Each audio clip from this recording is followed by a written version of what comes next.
Shalom, edificados, tudo bom com vocês?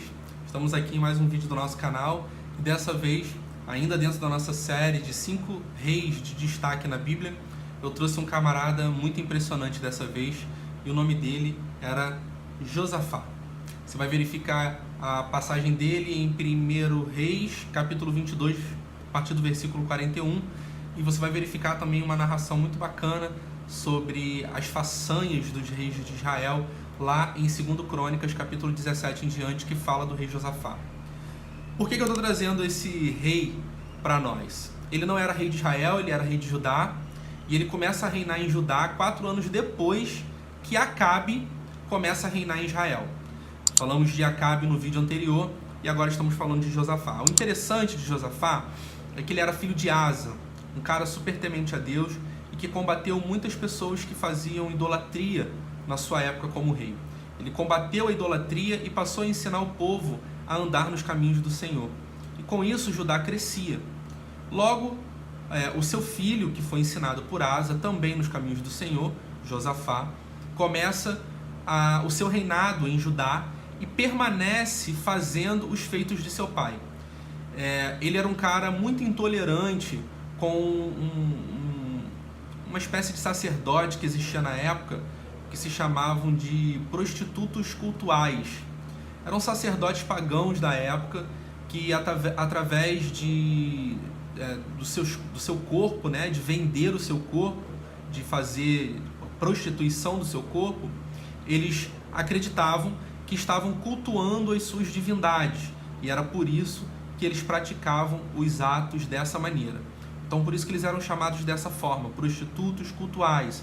Era uma espécie de prostituição do corpo humano, fosse sacerdote homem ou mulher, mas profano, que profanava a imagem de Deus, e por isso eles achavam que estavam adorando uma divindade qualquer da época.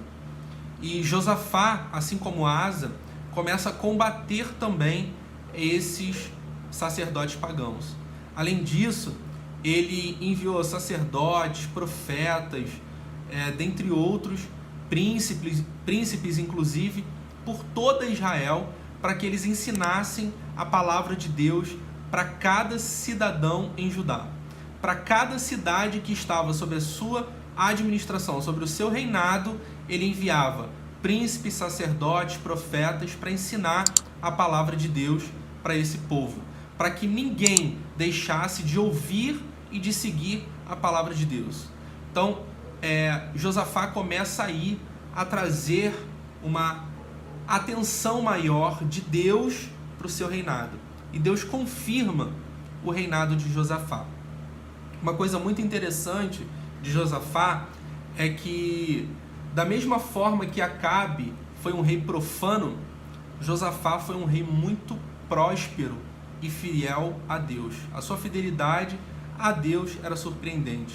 E um detalhe é que os povos que rodeavam Judá, vendo que Judá estava crescendo juntamente com o seu rei Josafá, não se amedronta e muito menos tenta tirar o reino de Josafá. Muito pelo contrário, eles tentam se aliar a Josafá para conseguir ter a mesma prosperidade que Josafá tinha em Judá nos seus reinados.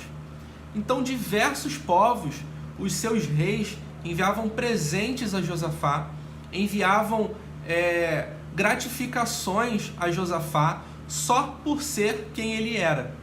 Então não havia nenhum tipo de problema entre Judá e as outras nações que o rodeavam. Inclusive, os filisteus mandavam presente para Josafá. E olha que Josafá era descendente de Davi, e Davi que tinha destruído, num dos seus maiores contos, o filisteu Golias, o gigante, e mesmo assim os filisteus agora estavam presenteando um descendente de Davi só por ser quem ele era, só por ter a prosperidade que Josafá tinha como rei e a nação fiel a Deus. Então, Josafá era um cara super temente a Deus. Você vai ver aí na passagem que eu te mostrei, dá uma lidinha lá, você não vai se arrepender. Eu não vou me aprofundar muito no completo da história dele, que é uma história muito grande, muito cheia de heroísmos e gratificações de Deus para a vida dele, mas um detalhe me chamou muita atenção na vida de Josafá. Existe um episódio, que é esse de 2 Crônicas que eu citei no início do vídeo, que mostra que Josafá faz uma aliança com Acabe. E os dois juntos decidem atacar um lugar chamado Ramote-Gileade, que era um local onde Acabe estava tentando destruir para tomar posse. E ele pede ajuda a Josafá, e Josafá, através da persuasão de Acabe, acaba aceitando.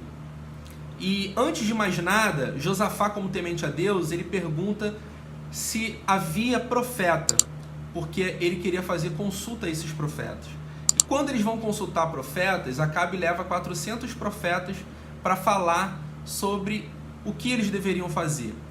E Josafá nota na hora que aqueles profetas não eram profetas de Deus e pergunta para Acabe. Josafá pergunta para Acabe: não tem profeta de Deus aqui em Israel? E ali mostra a intimidade que Josafá tinha com o Espírito de Deus, porque ele nota o que era profano e nota o que era santo. Então você vê que era um cara que tinha intimidade com Deus. Enfim, mais para frente você vai ver que essa aliança foi feita e que essa aliança leva a uma guerra de Israel, Judá contra Ramote-Gileade. Um detalhe muito importante nessa guerra é que somente Josafá vai trajado de rei para a guerra. Somente ele usou as suas vestes reais para entrar na guerra.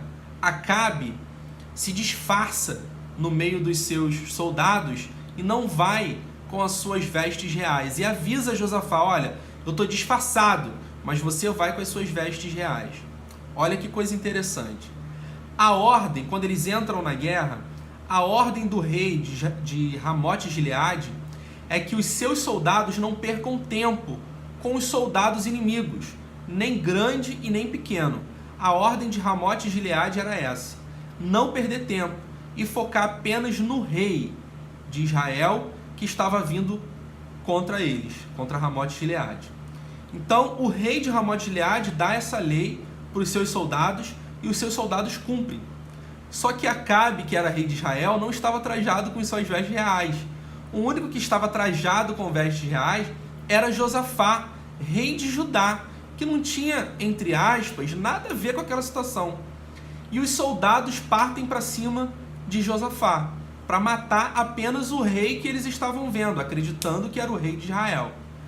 Quando Josafá nota que o alvo de toda a guerra passou a ser ele clama a Deus no meio da guerra. Olha que coisa interessante. Ele clama a Deus no meio da guerra e Deus manda o socorro imediato na vida de Josafá. A visão daqueles soldados notam na hora que Josafá não era o rei de Israel. E a partir daquele momento, os soldados se dispersam de Josafá e saem para a batalha. Olha que coisa interessante. O cara vai para uma guerra onde na verdade ele não consultou a Deus, ele deu esse mole, mas Deus no meio da guerra ainda consegue livrar ele porque ele era fiel a Deus. E não é porque ele deu um deslize ali que Deus iria abandonar Josafá. E olha que coisa mais interessante ainda.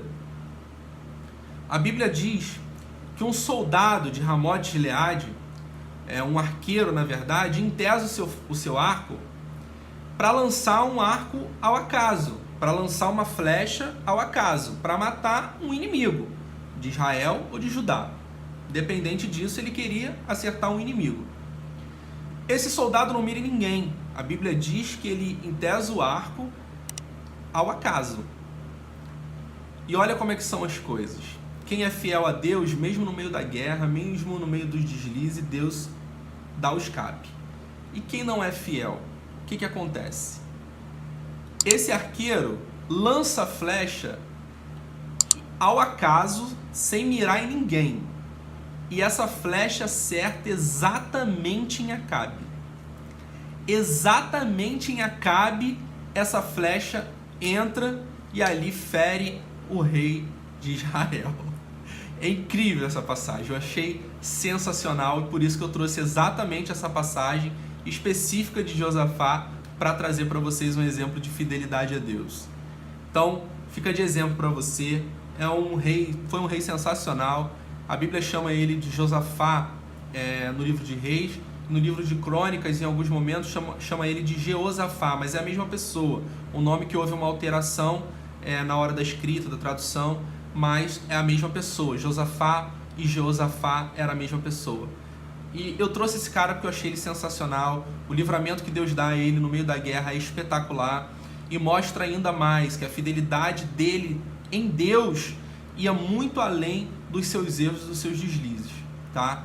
Foi um cara muito próspero, foi um cara muito abençoado, foi um cara temente a Deus, que ensinou o povo que era adorar o Senhor, que não se desviou dos caminhos de Deus e ainda levou o povo de Judá a ser um povo próspero, tá?